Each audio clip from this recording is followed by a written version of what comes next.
One day you open your eyes to find the barrier around your nation has vanished. Gone just like that, still standing after soldiers pass through. What remains defies expectation, walls untouched despite the chaos nearby. A quiet resilience shows in cracked stone. History lingers where destruction didn't reach, still standing after officials walked away. Smashed apart by regular folks, swinging hammers, clawing with fingers, cheeks wet from crying. Midnight marked when the Berlin Wall came down. Nobody had set this up beforehand. Split apart following the war, Germany became two separate nations.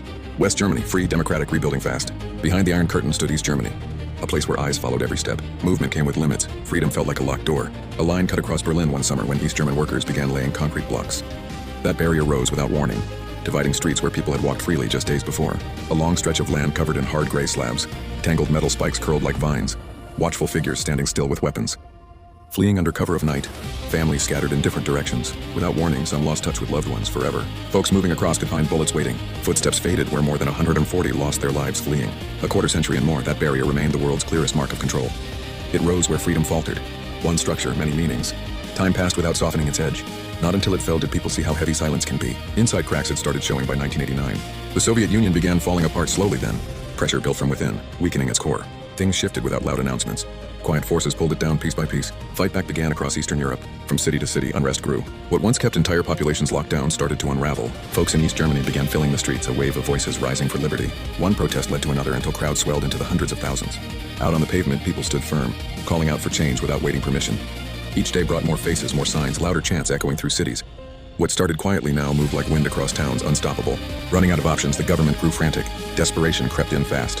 A quiet hush settled over the room when Schabowski stepped up, just past 8 that night. The date clung to the air, November 9th, and his voice broke through like a radio crackling on too loud. A government man, known well enough by then, began reading from loose pages under flickering lights. Reporters leaned forward, pens ready, not knowing what would slip out next. A slip of paper reached him, scribbled with rules on moving across borders, applications now allowed. Then came the chance, tucked between lines for anyone who wanted out. A reporter shouted, "When does this take effect?" His hands moved through the pages. He was unaware, he shrugged. Immediately, without delay. Footsteps paused mid-stride. The air felt heavier somehow. A quiet click echoed behind him. His breath caught without warning, flooded the checkpoints. Within hours, thousands of East Berliners poured through. Silence filled the air where commands should have been. Empty hands held nothing but uncertainty. Confusion stood still, wearing a uniform. The people did not stop arriving. Voices rose together, a steady rhythm filling the air. They moved ahead, shoulder to shoulder without pause. A soldier raised the gate at last. People poured through. From opposite ends of Berlin they came.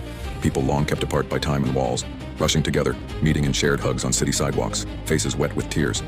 People once unknown to one another held tight, crying without words, caught in moments bigger than themselves. Foot by foot they pulled at the stone barrier, once their cage, with tools raised high. Hammers swung where fear once held still. A crack ran through the old divide, then another. Fists joined metal. What stood firm for years began to crumble under steady blows.